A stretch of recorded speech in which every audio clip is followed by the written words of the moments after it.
نورانی قاعدہ تختی نمبر 8 حروف مدہ پڑھ لی ہم نے، اور اب ہے حروف لین۔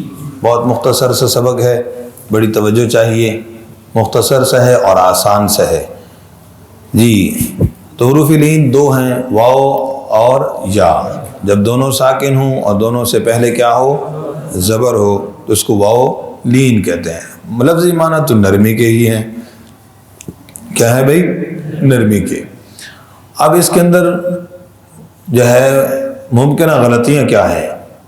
ممکنہ غلطیاں اس کے اندر ایک تو یہ ہے کہ ہجا کرتے وقت حرف کا نام پورا نہیں لیتے، جیسے کہتے ہیں تا زبر وا تو یہ وا پڑھ جاتے ہیں، وا نہیں پڑھنا، تا زبر واو، ایک یہ غلطی ہوتی ہے ہجا کرتے وقت۔ اسی طریقے سے دوسری غلطی مجہول کی، تو تے تو، یہ مجہول کی غلطی، یہ نہیں ہونی چاہیے، سمجھ آئی بات؟ اسی طرح تیسری غلطی بہت جلدی پڑھنے کی، ان ہونٹوں کو گول کیا معروف ادا کرتے ہوئے ہونٹوں کو زیادہ ہی گول کر دیا اور جلدی سے پڑھا۔ اب لین کے اندر یہ اکثر لکھا ہوتا ہے، کتابوں میں سمجھایا بھی جاتا ہے کہ حروف مدہ کے مقابلے میں آپ نے اس کو تھوڑا سا جلدی پڑھنا ہے، حروف مدہ کے مقابلے میں۔ وہ مقابلے والا لفظ ذہن سے نکل جاتا ہے اور صرف یہ ذہن میں آتا ہے کہ حروف لین کو جلدی پڑھنا ہے۔ حروف لین کو کیا کرنا ہے؟ تو پھر جلدی پڑھتے ہوئے کیسے پڑھ جاتے ہیں؟ بو بئی، تو تئی، تو صحیح، تو یہ طریقہ درست نہیں ہے، ٹھیک ہے؟ تو یہ بو بالکل ہونٹ گول کر دینا، یہ بھی ٹھیک نہیں ہے، ٹھیک ہے؟ بات سمجھ آ رہی جی؟ تو اب اس کی مجہول غلطی، باؤ یہ مجہول ہے، ٹھیک ہے؟ اور بو یہ بہت زیادہ مبالغہ کر دیا اور مقدار کو لمبا نہیں کیا، بالکل چھوٹا کر دیا۔ اچھا، اب اس کے اندر حروف لین کو لمبا کر سکتے ہیں کہ نہیں کر سکتے؟ بتائیں بھائی، حروف مدہ کو کیا کرتے ہیں؟ لمبا کرتے ہیں۔ تو حروف لین کے اندر بھی مد ہوتی ہے کہ نہیں؟ حروف لین میں مدیت ہے، کل ہم نے سبق پڑھا ہے۔ حروف لین کے اندر بھی کیا ہوتی ہے؟ مدیت ہوتی ہے۔ یعنی مد کی تعریف یہ ہے کہ مد اس درازی کو کہتے ہیں جو حروف مدہ اور حروف لین میں پائی جائے، ٹھیک ہے؟ تو لہذا یہ غلط فہمی کہ باؤ یوں لمبا کرنا غلط ہے، تو یہ سمجھ آ گئی کہ یہ بات ٹھیک ہے، یہ اس طریقے لمبا کر کے پڑھنا درست ہے، کیونکہ اس کے اندر بھی مدیت ہوتی ہے۔ سمجھ گئے جی؟ شاباش۔ اب چند حروف کو پڑھیں گے، اور پھر اس تختی کی جو ترتیب ہے، یہ جو پہلے چند حروف لکھے ہیں، یہ 28 حروف ہے نا، تو 14 پہلے حرف جو ہیں وہ کون سے ہیں؟ شمسی ہیں، اور دوسرے 14 کیا ہیں؟ قمری ہیں۔ پہلے 14 کیا ہیں بھائی؟ شمسی ہیں، دوسرے 14 قمری ہیں۔ تو شمسی قمری کو سمجھتے ہوتے ہیں، لام تعریف کے بعد جب آئے حرف شمسی تو لام کا اس میں ادغام ہو جاتا ہے اور شین پر شد آ جاتی ہے، سین ہو شد آ جاتی ہے۔ قمری ہو، لام تعریف کے بعد اگلے رپے کیا آ جاتی ہے؟ شد نہیں ہوتی، تو ادغام نہیں ہوتا گویا کہ۔ سمجھ گئے جی؟ تو باقی انشاءاللہ جب اجرا ہوگا تو مزید اس کی وضاحت کر دیں گے جی۔ اب اس کے پڑھنے پر تھوڑی سی توجہ دیں گے، ایک آدھ حرف کو۔ معروف ادائیگی کی مثال کیا ہے؟ معروف ادائیگی کی، واو کو معروف ادا کرنے کی مثال 100، بولے 100۔ اب کہیں گے نا 100، نہیں 100، یہ اردو کی مثال۔ اسی کی مثال قرآن میں سواد کو پڑھیں گے،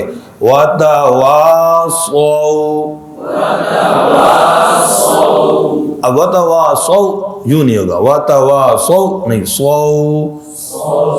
ٹھیک ہے؟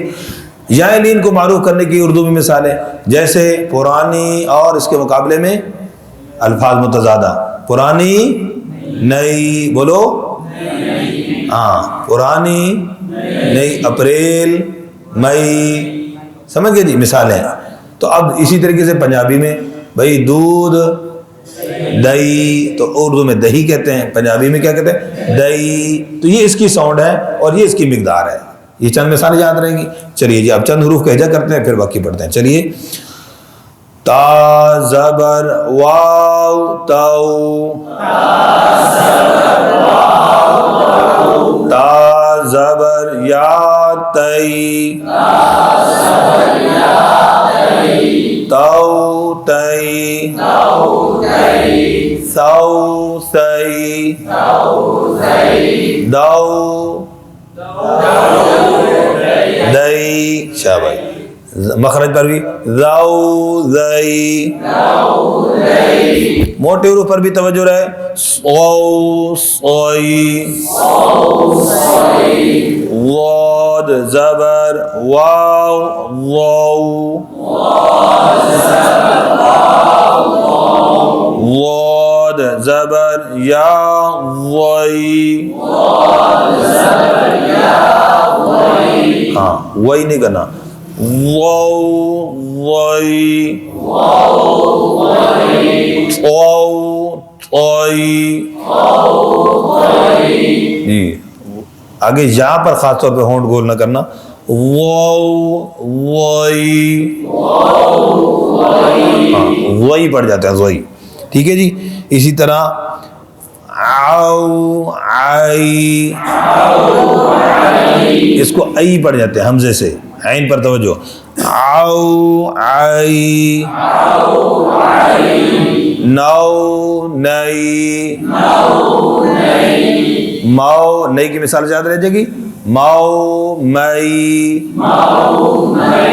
مثال یاد رہ جائے گی جی. اس طریقے سے حروف لین کو پڑھنا ہے، اس کی مشق کریں، اور قرآن پاک میں جیسے ہم نے قاعدے کے اندر پڑھا قرآن پاک میں ایسے ہی پڑھنا ہے، اتنی مقدار کے ساتھ پڑھنا ہے، ٹھیک ہے. تو پھر انشاءاللہ اس کا فائدہ ہوگا. جزاکم اللہ خیر.